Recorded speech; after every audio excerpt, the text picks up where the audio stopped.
listening to Affect Autism, where affect is the #1 tool we use in supporting child development through playful interactions. Get 15% off any DIR 101 course and Introduction to DIR and DIR Floor Time through icdl.com by using the promo code AFFECTA15. That's AFFECTA15. Welcome back, listeners, viewers. I'm Daria Brown, and I am here this week with somebody I just met recently who I felt an instant connection with. I love this guy. I'm welcoming today Mickey Rowe. He has a prolific and varied career as an actor, a director, a consultant, and a public speaker. He's also autistic and legally blind. He believes that our differences are our strengths. And Mickey was our keynote speaker at ICDL, the International Council on Development and Learning's 27th annual New York City DIR Floor Time Conference last month. And he blew me away with his nuggets of wisdom and inspiration. So I'm so thrilled that you agreed to do a podcast. Mickey, welcome. Thank you so much for having me. It is such a huge honor to be here with you today. Oh, I throw that right back at you. It's such an honor for me to be able to interview you.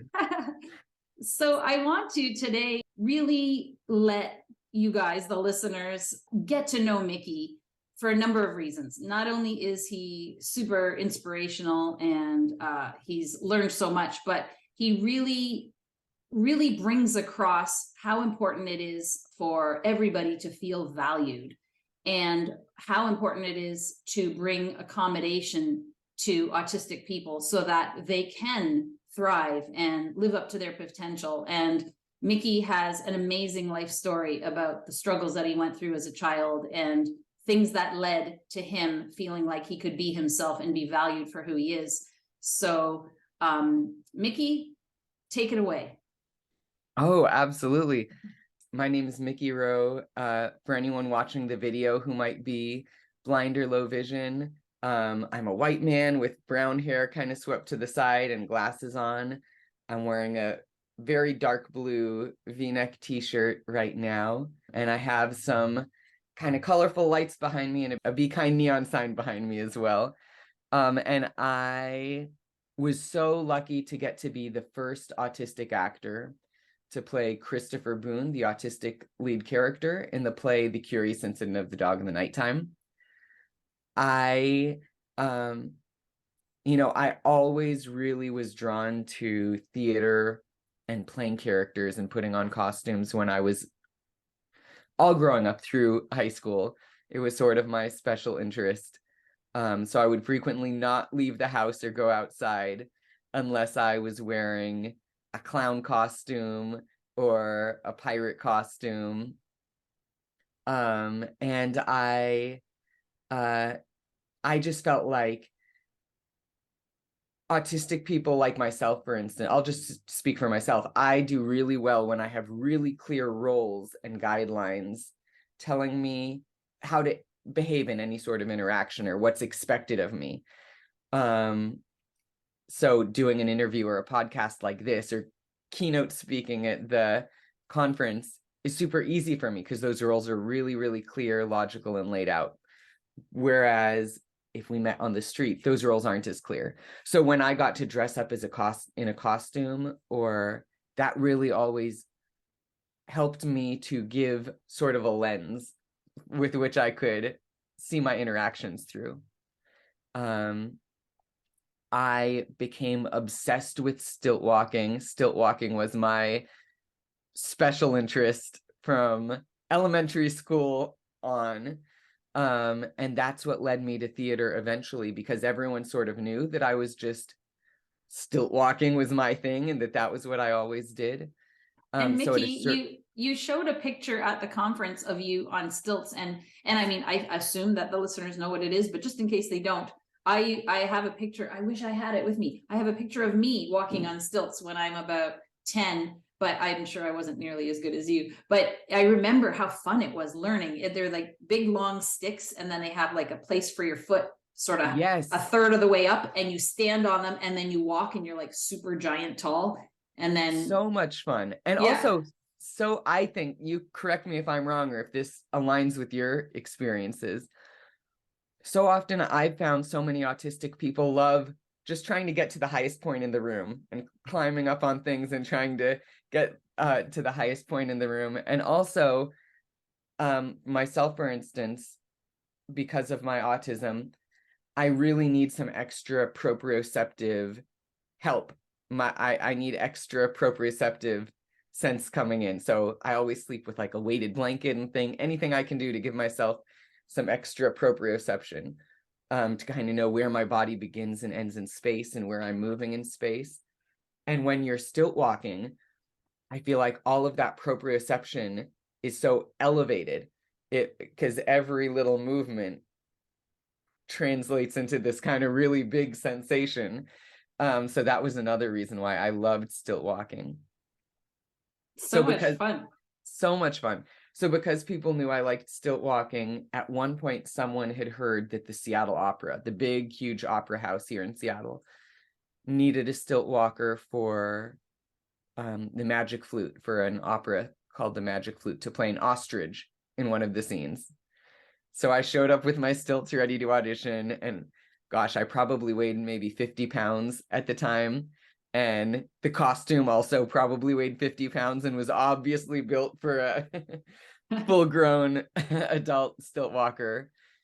So I didn't get that part, but they thought it was, I guess they just thought it was really cute that this little autistic kid showed up with his stilts to audition. So they asked me if I wanted to be a volunteer supernumerary, like an extra in the next opera they were doing.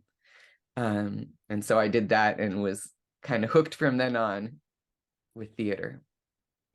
And I love how you said that your grandmother had access to the children's theater, and that's sort of what introduced you to it. Yeah, absolutely. So my grandma she had a subscription to Seattle Children's Theater. And it's so interesting, growing up all through high school. So I was in special ed all through high school and had speech therapy and occupational therapy. But growing up all through high school, I had no friends really.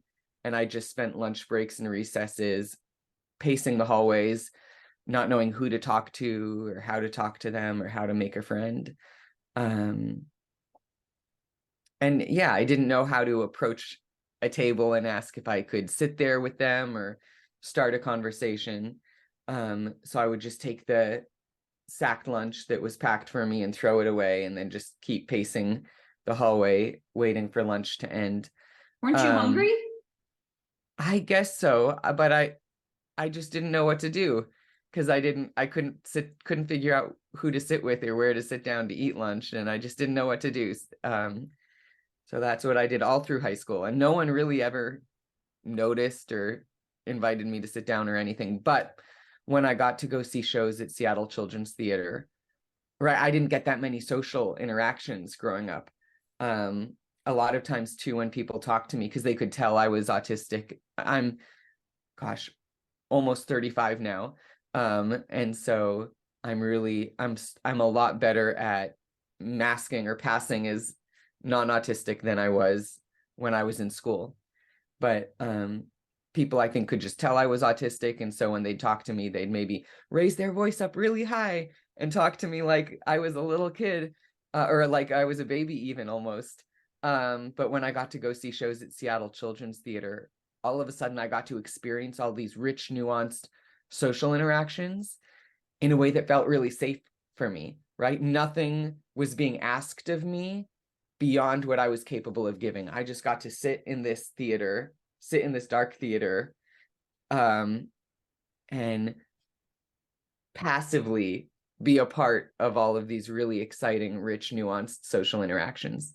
And also when the actors spoke, when they spoke direct address to the audience, they talked to me just like they were talking to the kid next to me and the kid to the side of me. They didn't raise their voice when they got to me because they didn't know who I was in the audience. They just talked to me just like I was everyone else, just the way they rehearsed the show. So that made theater feel like such a really safe, special, magical place for me. That is so interesting to hear about that. So what I was going to ask, but then you answered it.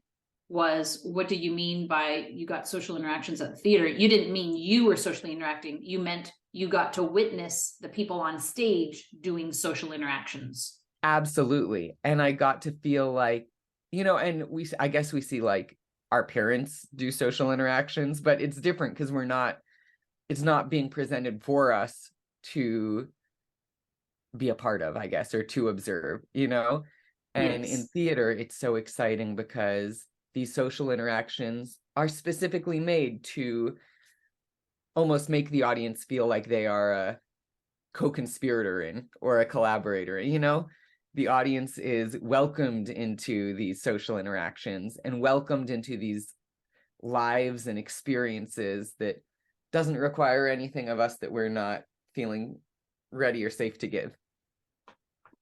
I love that. And I'm thinking of the literally 2 times I brought my son to some kind of theater things, and he's already 13 and a half, how he was so mesmerized and excited about it. But I mean, it was like PJ Masks live or whatever. So It was a cartoon that he loved watching, and then he got to see it live. But I'm thinking I need to maybe do some more of that. I would, so often I've been a part of a lot of theaters that are putting on sensory friendly performances, but the major thing I hear when talking to parents afterwards is that, oh gosh, or the parents might say, oh gosh, I would have never brought my child to the theater if it hadn't been for the sensory friendly performance, because I would have been so afraid and scared.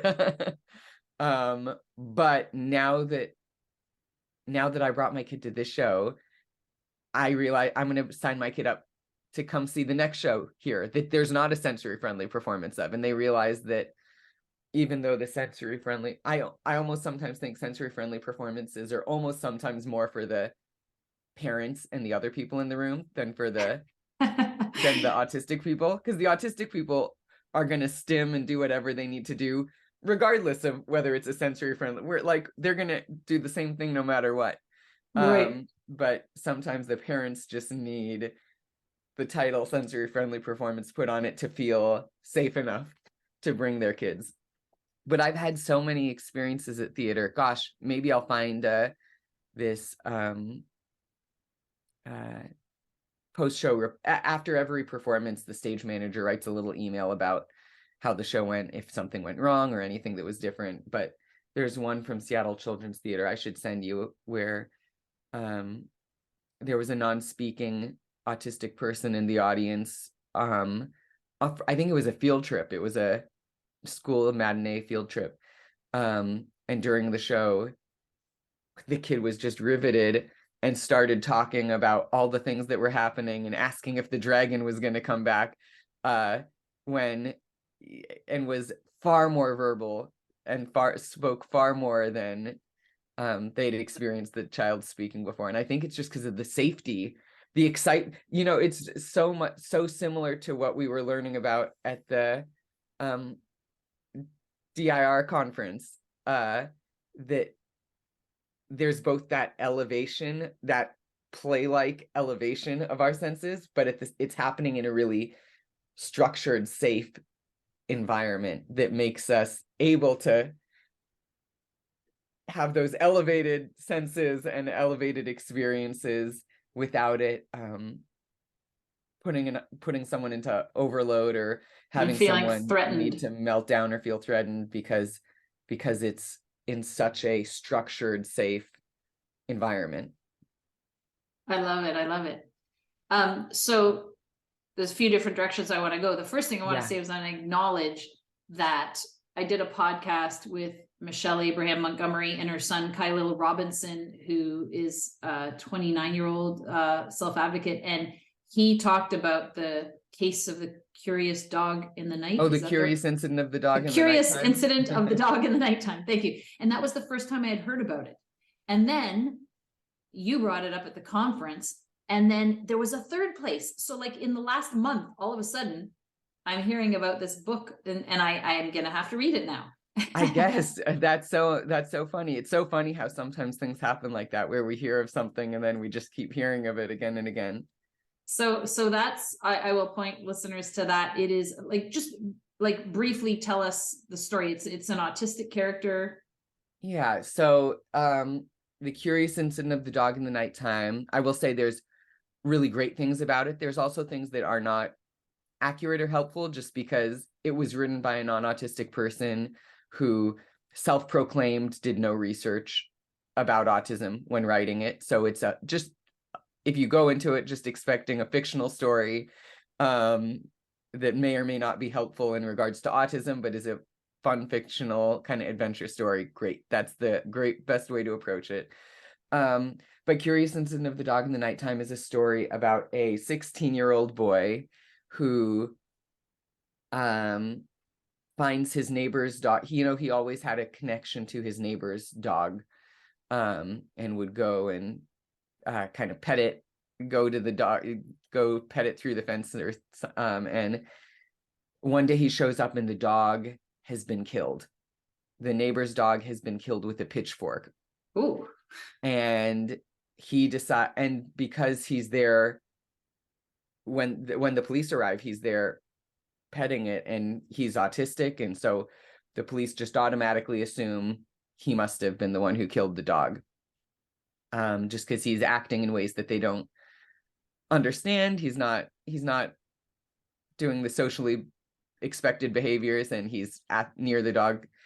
Must have been him. And so he says, you know what? And his special interest is Sherlock Holmes, all the Sherlock Holmes books. So he decides he's gonna become a detective and set out to solve the mystery and figure out who killed the dog. And without giving too much away, it sets him on a huge adventure that takes him on a solo journey on trains and through the London Tube, all the way across England by himself, where really he just ends up making discoveries about himself and his family and things like that. So that's The Curious Incident of the Dog in the Nighttime. Awesome. In summary. Well, it seems to connect with a lot of people, so it's worth delving into, I'll say. So I wanted to go on two tangents here. The first one is I wanted to know if you're comfortable sharing a little bit about how your development went as a young child. Like, did you have, quote unquote, the medical model developmental delays, as they say? When did you get diagnosed? Those kinds of things. Absolutely. Yeah. So I was non-speaking when I was younger. I like Curious my grandparents, lived at my grandparents' house for much of the time, a lot of the time. And like, I guess in Curious Incident, I really loved interacting with all the sea animals, and starfish, and there were sea otter or river otters that lived under her porch. And so I loved interacting with all the animals because I feel like so often with autistic people, other outsiders put so much pressure on them to communicate in a way that is convenient for the non-autistic person, rather than the non-autistic person being willing to modify their communication for what is convenient for the autistic person. So whereas my whole life people had been really putting pressure on me to communicate in a way that was convenient for them, or feeling like they could not interact with me or connect with me unless I was communicating in that way. The animals didn't care. They felt connected to me whether I was talking or not. It didn't matter. But so I was late to speak. And then when I was in elementary school, I guess I started speaking, but only like my grandparents could understand what I was saying, if that makes any sense. Mm-hmm. So even though I was speaking and my grandma could understand me verbally, my teachers couldn't. And they said, well, this does a lot of good this does us if we can't understand it. Doesn't really help us at all. So I started speech therapy, which I did, I think, through 5th or 6th grade. And I hated speech therapy. It was really hard and challenging. Was not fun for me. But after however many, I think in 4th or 5th grade, things finally started clicking. You know how sometimes when you're learning things, it feels like you're not getting it, and then all of a sudden, lots of things start clicking at once. And so that happened for me, I think around 4th or 5th grade in speech therapy. And I had lots of occupational therapy all through middle school. But interestingly enough, my parents actually decided not to tell me that I was autistic. Right? They didn't have podcasts like this one to tell them that they didn't have to be afraid. And I think that they felt so much stigma maybe around the label autism. So even though I had an IEP and, you know, nearly all of my accommodations in my IEP and the things that were listed in my IEP were things that I guess would traditionally be related to autism, like speech therapy, occupational therapy, these things. My parents told me that I just had my IEP for my eyesight only. And then when I was in college, trying to figure things out on my, you know, there's so many services for people who are autistic until they turn 18. And then you turn 18 and all of a sudden, nearly all of these services just vanish. So I went to college for theater to learn how to be an actor. And everything just kind of disappears. And so I was trying to figure things out. And then I had a therapist asking me if I was autistic. And after I told them more about myself, they referred me to the University of Washington Adult Autism Clinic. And I was really lucky that I live in Seattle, Washington here, and was going to UW, where they just so happen to have an adult autism clinic, because most places don't have something like that. And that's where I was diagnosed to my face, where I found out about the label autism. And they also brought up to me that, you know, speech therapy, occupational therapy, all these things, you probably weren't receiving them for your eyesight. That doesn't really, that doesn't make sense, but those were for autism. How did it feel getting that autism diagnosis? Like, was it one of those, I mean, imagine it might have been a shock, but also like, oh, this makes so much sense. This is who I am kind of thing. Yes. It felt so good it felt really incredible to get my autism diagnosis. Because up until that point, it's not like I didn't know something was different about me. It's not like I didn't know I was in special ed. And it's not like I didn't know that people were speaking to me differently than they were speaking to all the other kids my age. So without that autism label, I guess, you know, I was just left to think that it was just me that was wrong, or that I felt I was wrong, or I was stupid or bad, or something was wrong with me. But when I got my diagnosis, all of a sudden it was this huge relief to know, oh, I'm not bad or stupid or anything like this. I'm autistic, and there are so many other people in the world who experience the world the same way that I do as well. And it freed me up to start learning about myself more, whereas I didn't have the ability to learn about myself as fully before that. Yes, I imagine that's such a weight lifted off your shoulders, and at the same time opens this world of possibilities and excitement, because now you just feel like more empowered, I guess. Absolutely, 100%. And, you know, often parents ask me, when I'm speaking at conferences or things, parents come up to me and say, oh, should I tell my kid that they're autistic, or what's the right age to tell your kid that you're autistic? And I guess what I've been telling people lately is, you know, or at least every family is different, you know your family best, but I will share with you what I'm trying to walk out in my family with my kid, is hopefully when you just mention it in small ways, so that it shouldn't ever have to be this big conversation where you have to sit the kid down and say, I have news. I have something really big or awful to tell you. You're autistic. whew, I know this is heavy. Like, I Yeah. think that's one way to do it. But and I think maybe that's what people are picturing when they say, how old should the kid be before I sit them down and tell them they're autistic? But I think what's better is just to bring it up in really small, nonchalant ways when it's applicable throughout the day.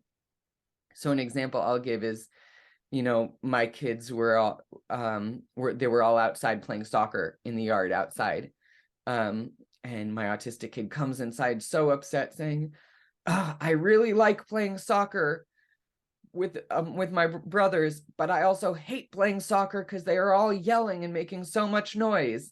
And I was like, well, that makes so much sense, bud, because you're autistic. And sometimes when we're autistic, we experience sounds differently and more in a more extreme way than other people do. But your headphones that you have upstairs because you're autistic, why don't you just try put your headphones on, and then you can probably go back out and keep playing soccer that you love so much without having to hear them make noise. So just bringing it up, reminding them, yeah, because you're autistic and this is what that means, and it's no big deal, and here's what we can do.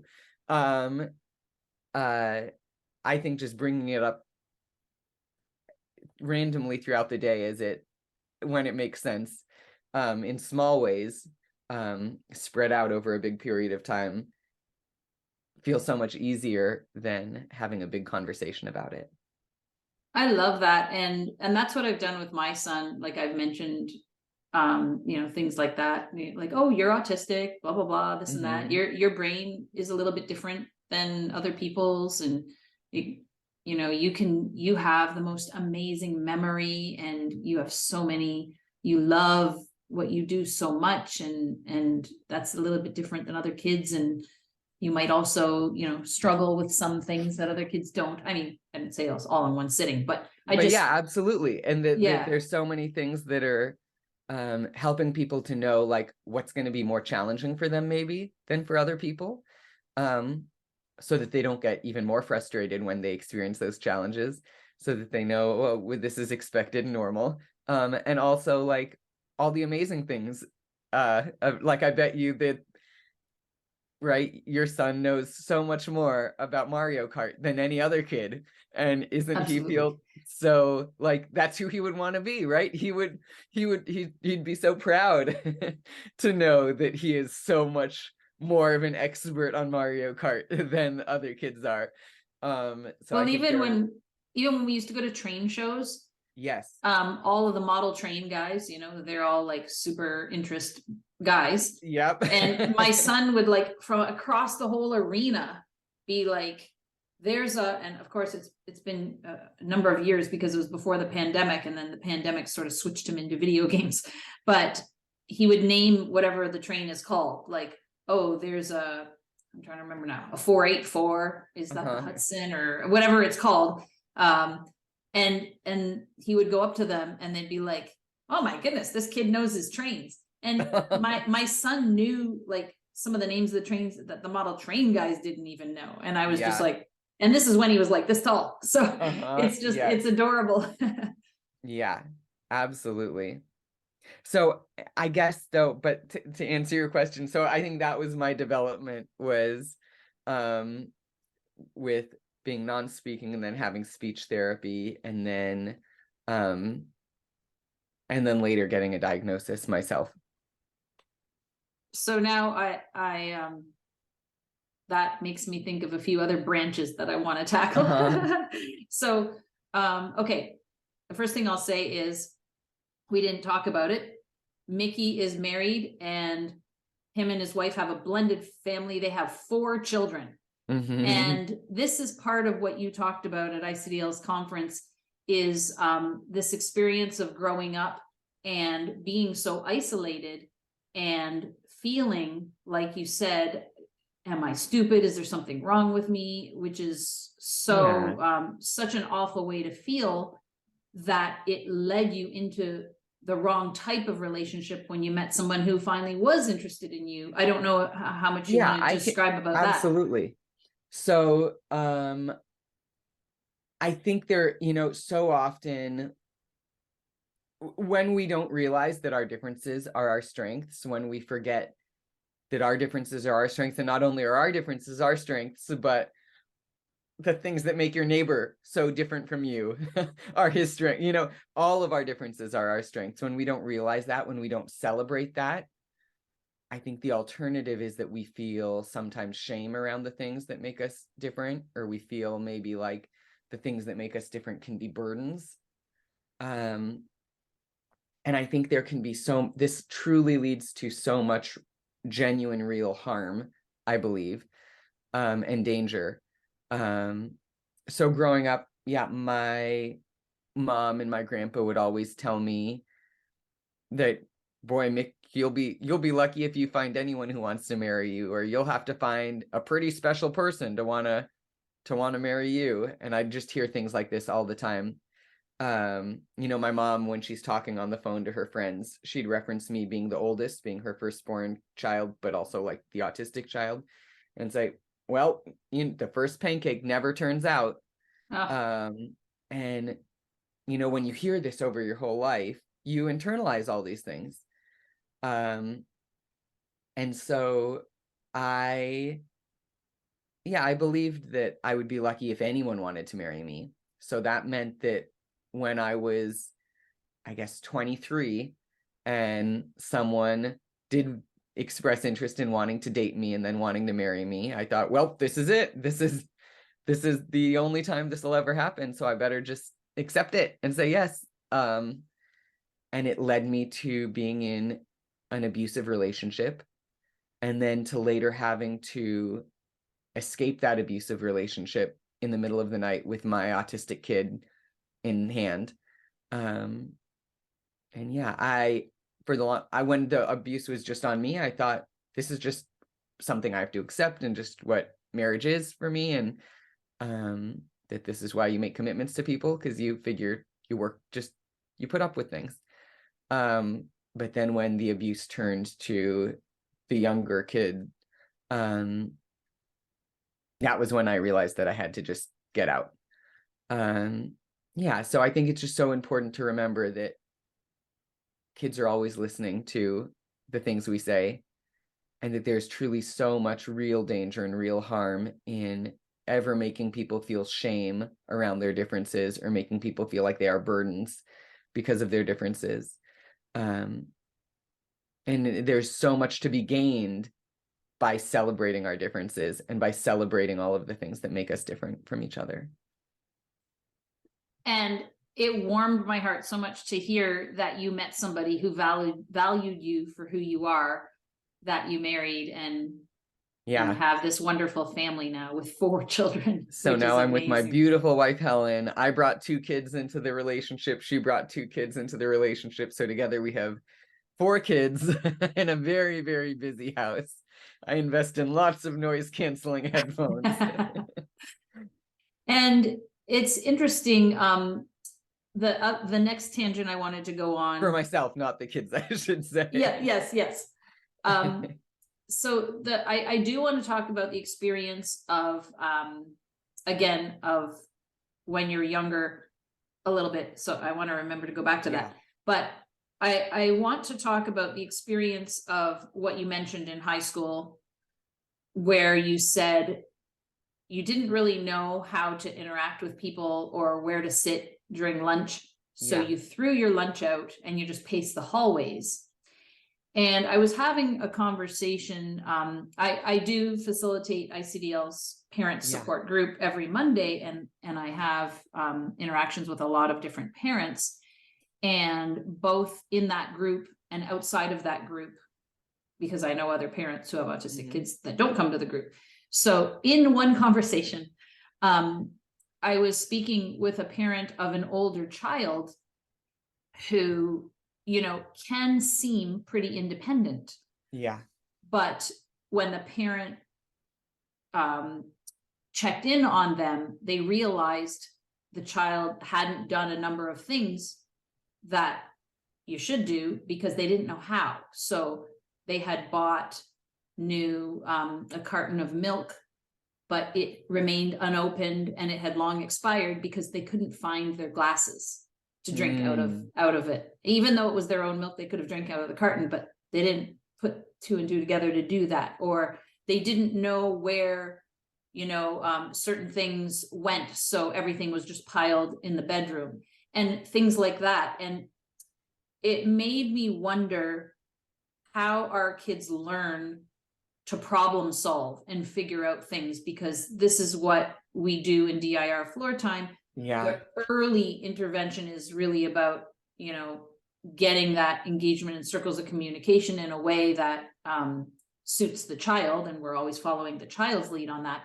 But really the heart of floor time is pushing past that and getting the child into higher capacities of thinking and problem solving.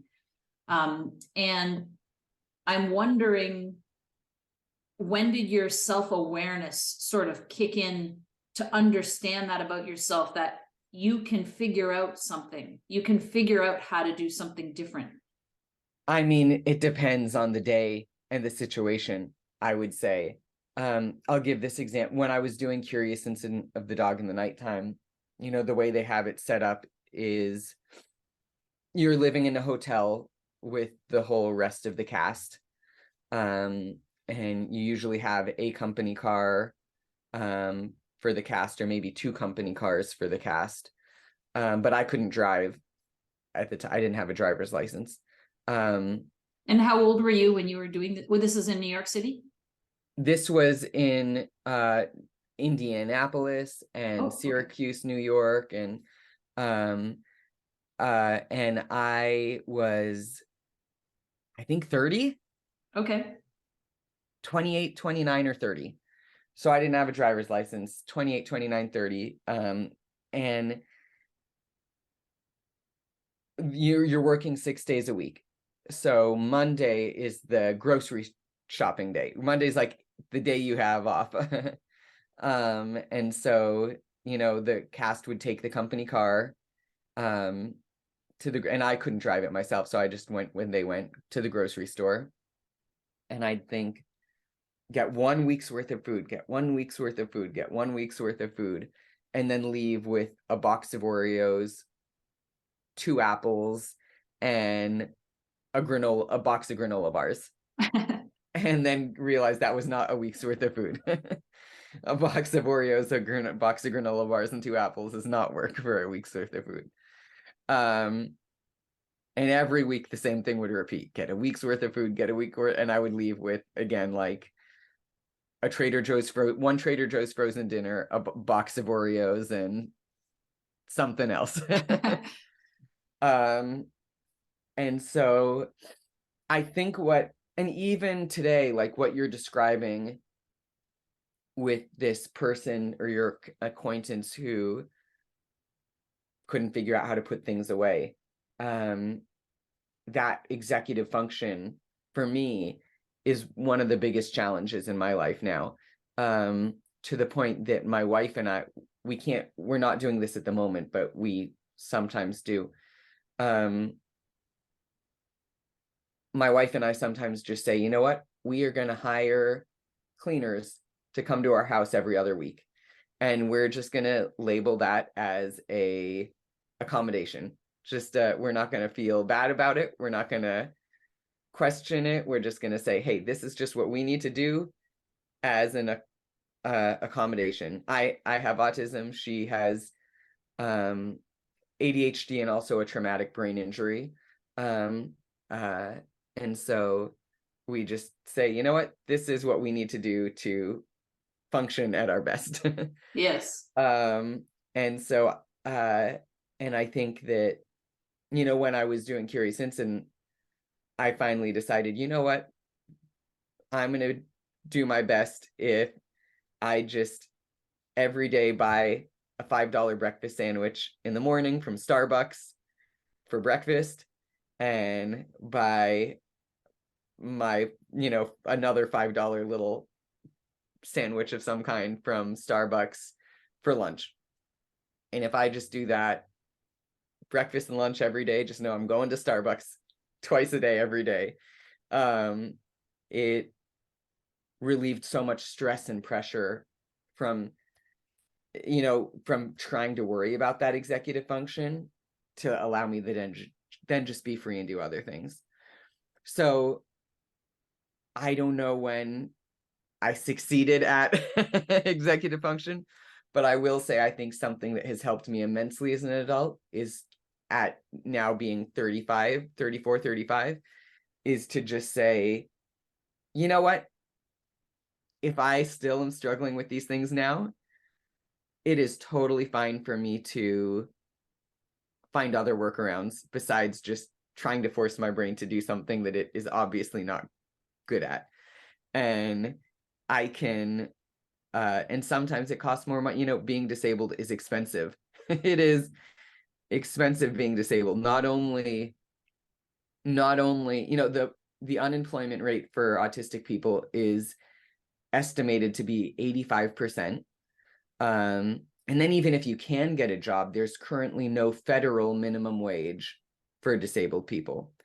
I think a few states now have changed this just very, very recent, like within the last 2 years or 3 years, a few states have changed this in the United States on a state level, but not very many. But nationally still, and in the majority of states, there is no federal minimum wage for a disabled person. So while the federal minimum wage for everyone else is $7.25 an hour, if you have a disability, or a developmental disability like autism, you can legally be paid as little as a few pennies per hour. And gosh, I should look in my book quick. I apologize. There's statistics as to, I'll find it later. You can Google it too. Hundreds of thousands of autistic people, like huge numbers of autistic, I'm sorry, of disabled people. It does not specify what their disabilities are. Huge numbers of disabled people in the United States that are paid sub-minimum wage. And I think the average pay was something like $1 and some cents was the average pay per hour they were getting. So not only are disabled people paid less employed, paid significantly less in the jobs that we do, but it's more expensive to be disabled too, I think, because you have to do things like hire cleaners to come every 2 weeks, or just decide you're going to go to Starbucks, because no matter how many times you go to the grocery store, it does not end up being less expensive or more efficient. So yeah, so those are some challenges. So that reminds me of 2 quotes that I remembered from the conference that you said, which is, knowledge about yourself is power, and there's a place in this world for everybody, and always feel confident in asking for what you need, because when we advocate for ourselves, we're actually helping everyone. Do you want to elaborate on those quotes? Sure. Well, I guess the last thing you said was about advocacy. And I think when we advocate for ourselves, or when we're advocating for our kids, that can be another time when we feel like we're being burdens, or we feel like we're being selfish. You know, schools make us try to feel like such burdens for asking for the most minimal, most minor things. But but we are actually not being a burden at all, or being selfish at all, when we advocate for ourselves or for our kids. I'll give some examples from the disability community, not necessarily related to autism, but I promise you that this works for autism too, no matter why you're advocating for yourself.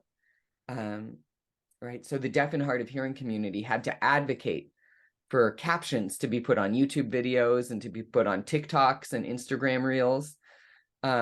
They had to advocate so hard for these things to happen, and they probably felt like they were maybe being burdens or being selfish when they did it. I hope not, but they probably might have. But now that there are captions on these things, it makes all of our lives so much easier. I can watch a Instagram video or a TikTok while I'm on the bus, or in the waiting room at the doctor's office, or in the library, without my headphones on, and know what's happening. Or as the majority of our population is aging and getting older, they can watch a movie on in the living room and not have to lean to the person next to them all the time and say, what did that person say? It just helps make all of our lives easier. Or curb cuts in the sidewalks, right? Those are required so that people with mobility disabilities can access the sidewalks. But they make my life easier as a dad who's pushing a stroller, right? I don't have to wrestle that stroller up onto the sidewalk with my kids in it. I can just use the curb cuts. That makes my life easier. Or when I'm rolling my rolling suitcase in the airport and I see the stairs and I see the ramp, right? Of course, I'm going to take the ramp with my rolling luggage. That makes my life easier. So those are things the disability community had to advocate for. They might have felt selfish, or like they were only advocating for something that their community needed, that was only going to help their community, but it actually makes everyone's life easier. And, neurodiversity is the same way. If we can make spaces feel safe and accessible for autistic people, it's actually only going to help all of our brains. I suspect that things that are necessary for autistic people are still helpful and make life easier for everyone. I love that. Yeah, for sure. Another thing that you said at the conference was there's so much danger in feeling that your differences are wrong. Mm-hmm. And we touched on that earlier, but it sort of comes up again now. And like the other quote, knowledge about yourself is power. Yeah, absolutely. I mean, we know knowledge about yourself is power. We know this. Yeah, and I think one of the things that's so awesome, I mean, absolutely. It's so frustrating that that we are so scared of things that are different, that we try to suppress them, and that we are so scared of things that are different that we try to just pretend. If we don't talk about it, maybe it'll just disappear almost. Even the word disability, right? How often do we use or feel the need to use the word, say, special instead of disability, or special needs, or handy capable, or things like this? We feel so much discomfort around difference and around disability that sometimes we even just think, oh, maybe if we just use a euphemism and don't say the word directly, it'll all just disappear. And the more we can learn that there's nothing bad about the things that make us different. In fact, we are able to collaborate better with each other, with people who are different from us. People who are very different from me are going to come to a project with ideas that I would not have come up with on my own. I don't want to be on a team with a bunch of people just like me, because we're all just going to have the same idea and do it the same way. I want people who are different from me, who are going to be thinking about things from different angles and have a different brain wiring, or come from different cultures, who are going to have so many other ideas on how to look at a problem, or from what direction to approach a problem from. Yeah, and when you talk about the experience in schools are not there yet. I mean, there's little pockets here and there, but I hear this over and over again in support group, how discouraged parents are that their kids are not accommodated in the most simple of ways. Even I was just, my child, two of the accommodations, my child has a visual timer on their desk, and then they get the option to sit in on a wiggle cushion or a wobble stool. And I went and visited their classroom in October and they get fidgets too. There were no fidgets in the classroom, no wobble cushions, no wiggle stool, no visual timer. And I talked to the teacher about it, and just now, this month, which is March, we're recording this, it took that long to get those things in the classroom when they are listed in the IEP as requirements. And I even sent links to like visual timers Amazon links that had next day delivery, and they're like $7, like $7 next day delivery. I'm like, yeah, I'm making this as easy as I can for you. Sent a link to like a $15, $20 wobble cushion, next day delivery. Really frustrating. You know, when I went to school, this college isn't better even sometimes, but especially when it comes to theater and performing arts. But when I went to school for theater, they worked for 4 years to get rid of all the tension and movement in my hands, all the fidgeting in my hands. And they said that I would never be castable. I would never be employable as an actor unless I got rid of all that tension and movement in my hands. So I did nothing for 4 years but work to get rid of all that tension and all that movement. It didn't matter if the class was Chekhov, Alexander technique, Shakespeare, voice, movement, didn't matter. No matter what the class was, the only note I was getting was get rid of all the tension in your hands. So I worked to do that for 4 years, nothing but that. And after 4 years of just focusing on that through university, I got pretty good at it.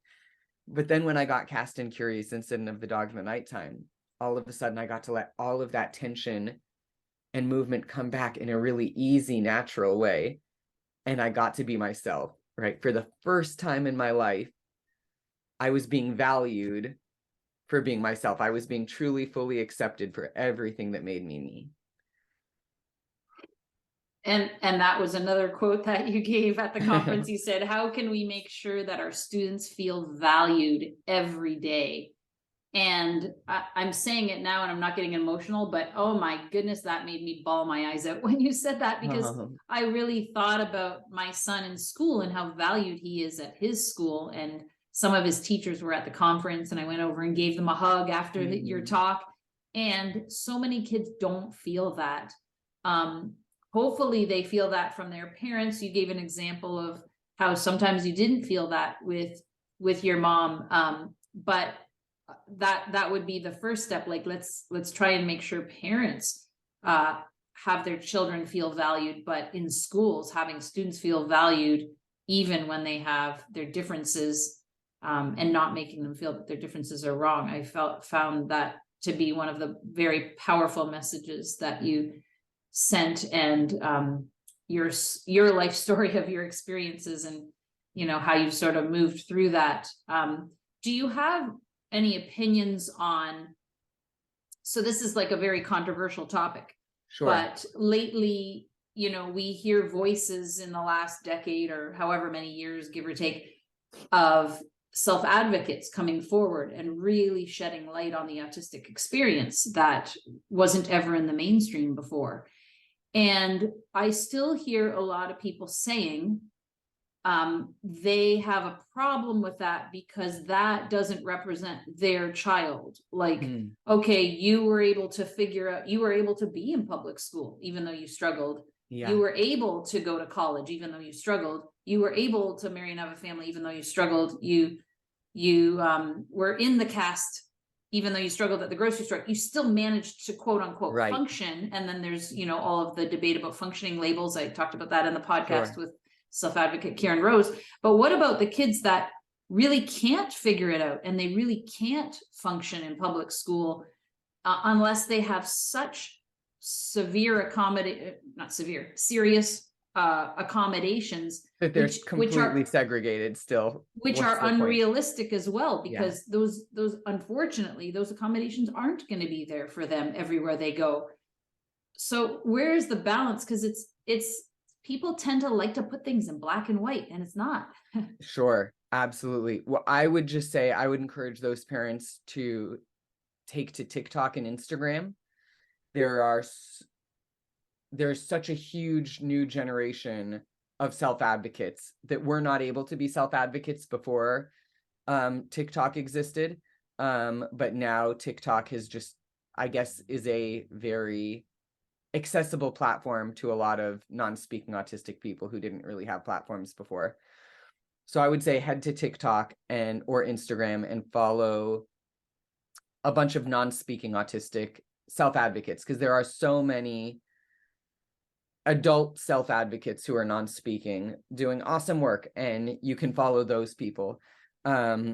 I think they tend, for the most part, I think the autistic community tends to say the same things really a lot and agree on quite a bit. But I think it can be helpful for parents to be hearing it from someone who they feel resembles their child.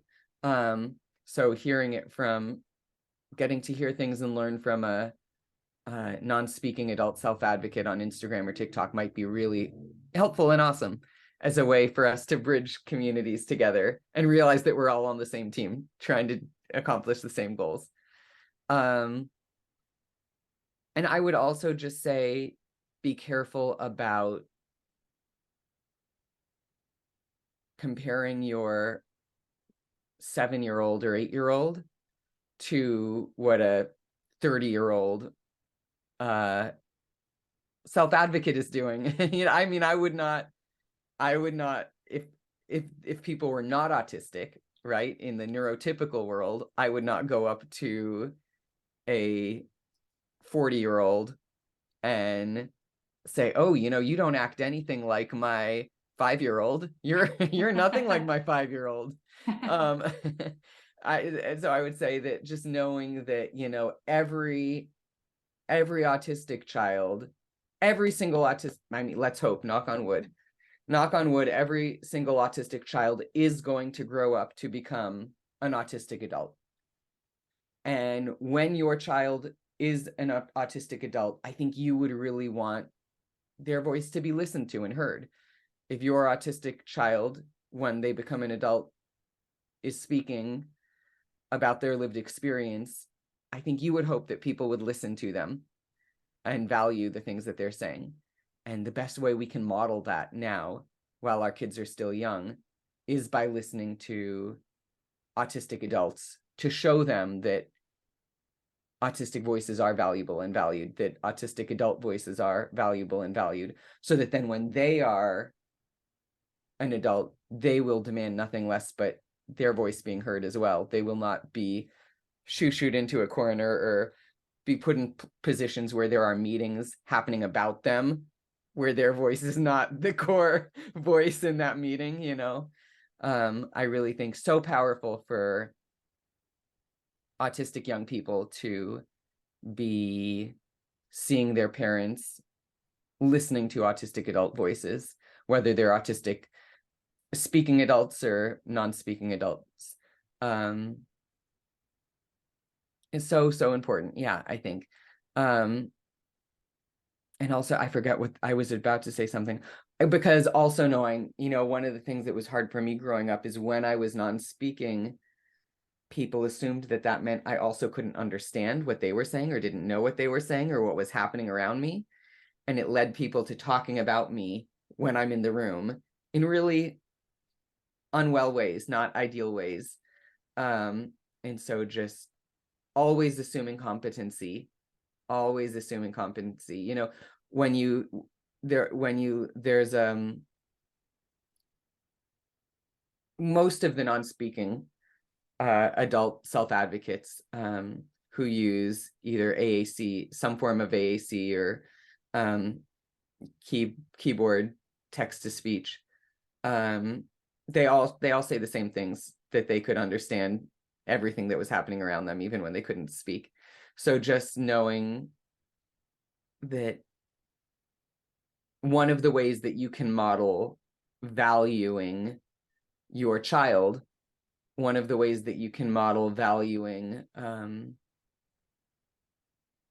your child and setting that expectation, that value, making your child value themselves to the point that when they're an adult, they will not be told what's best for them if they don't agree, that they will speak up for themselves and know that their voice holds power and weight and should be valued, is by letting our children see us learning from autistic adults and knowing that being a parent of a autistic child, that is such a value, that is such a legitimate, real identity, right? It is such a legitimate and real identity to be a parent of an autistic child, but it is not the same identity or the same lived experience as your child has, right? It is not the same lived experience or the same identity as being autistic yourself. Unless you are autistic yourself. Unless you are autistic yourself, absolutely, which is so common as well. Very common as well. Yes. Yes, absolutely. But that those are two different identities. Those are, like, for me, those are two different identities. Those are two different hats. Yes. And so the more we can know that we're not taking away from that by saying that, that's not devaluing how valuable your role is as a parent of an autistic child, that you know your child better than anyone in the world, right? We are not devaluing any of that by stating that it is also just a different lived experience. It is a different identity than your child's identity or being autistic. Yes. I hope that answered your question or was somewhat helpful. And it also circled back to the other question I was going to ask, which was parents of non-speaking children who are young, like what would you recommend they do given your experience from that? But you sort of did answer that. Assume that they understand everything that they're saying. Absolutely. Involve them. I would really also encourage them to from a young age, when your child's young, like, start working on AAC or with a keyboard. Start, like, finding alternate communication and validating that communication as just as legitimate and real as spoken English. Sometimes I think in this culture we can sort of poo-poo other forms of communication, other languages, as not as legitimate as spoken English. And so the more we can legitimize AAC is equally valid as an equally valid form of communication. I so often speak to parents who sometimes are really scared when their kid starts using a keyboard or AAC. I don't really understand this reaction, but I've heard it from parents. I even have a friend who I've worked with who their child started using just a keyboard with a text to voice app and used it maybe for a year and was saying all sorts of things, and the parent got scared or thought that they were somehow pushing their thoughts on the kid, thought, oh, there's no way, because she'd not assumed competency for years until the child was maybe 13, decades of not assuming competency. So then all of a sudden to see the child speaking by way of this computer was terrifying, I think. And didn't believe it, like almost didn't believe it. Correct. I think so. And almost thought she must be somehow telepathically putting these words in her child's brain. Just was all sorts of hoops to jump through, because it was more hurtful for her to realize how intelligent her child was, and that she'd gone decades thinking that he didn't know or have any thoughts.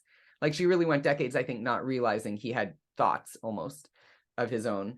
And so it was more hurtful to realize that had happened than it was to come up with all these other possibilities for why this was not real. But I would just say, language is so important for all children, for all kids. It is so important to be able to communicate your thoughts. And so just starting with AAC or a keyboard, or whatever, work with you're the expert on your child, but finding something that even if it's sign language or even just pointing at things, just find some sort of way that you can communicate with your child besides spoken English, and validate it as early as possible, not as this is a temporary thing or hopefully one day they'll speak. Like, you can think that hopefully one day they'll speak verbally. And they might, but that's not a reason not to do it early. Sure, absolutely. Yeah, exactly. They might speak verbally one day. You can work towards that, but don't treat the AAC as a lesser than secondary stop along the way to the end goal. Treat the AAC as equally valid as the work you're doing in speaking verbally.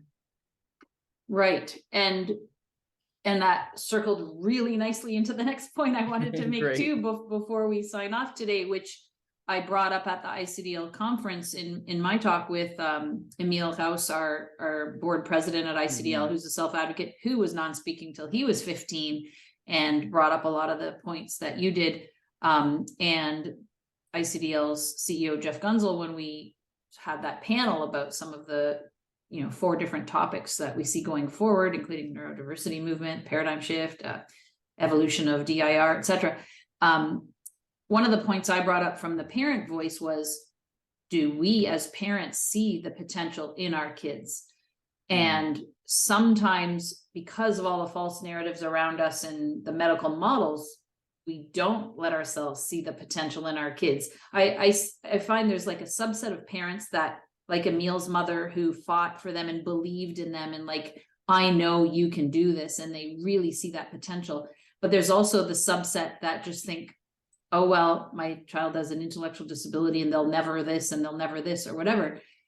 How important it is to see the potential in your kids and then advocate for your kids, even if the professionals don't see the potential in them. First of all, find new professionals to work with if they don't. Yeah. But how important that is. And I think you've given us some really good tools for doing that. Thanks so much. Yeah, so important. And I love what you said about the medical model of how we transitioning from the medical model to the social model, where there's nothing wrong with a human being. Every human being is awesome and perfect. There's nothing wrong with a human being that needs to be fixed. We just need to advocate for society to be more accessible and accepting. And focus on strengths, because differences are our strengths is your message. And absolutely. I love that. I do want to direct people to your website. I am sharing my screen for those watching on YouTube. For those listening on audio, you can go to affectautism.com and find the blog post on Mickey Rowe, Rowe. And this is his website. It has a number of little videos, which I like the one from HuffPost. And this had a lot of the points that you brought up at the ICDL conference, but then there's other great videos, there's testimonials and ways that you can contact Mickey if you would like him to speak at your event, or if you have ideas of how he can consult. So listeners can access Mickey through that way. And thank you so much, Mickey, for speaking today with us. It was such a pleasure to have you at the ICDL conference. And I'm excited that you loved what you heard about DIR floor time and saw the community that we're trying to do all of the things that you talk about and succeeding at, not trying. You are so succeeding. Thank you. You're Thank teaching you. Always, me a thing or two. Always a work in progress, but yes.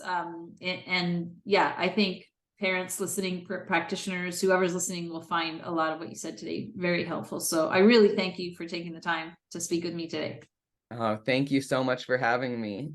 Caregivers, did you know that I facilitate ICDL's Parent Support Drop-In every Monday at 1 p.m. Eastern Time?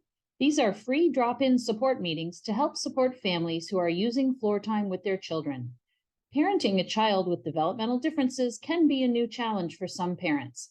Let us help you find the connection and joy with your child as you support their developmental process. We are here for you when you need the support, guidance, or just to share stories and experiences. Find out more at affectautism.com/events or go to the Parents tab at icdl.com. Until next time, here's to choosing play and experiencing joy every day.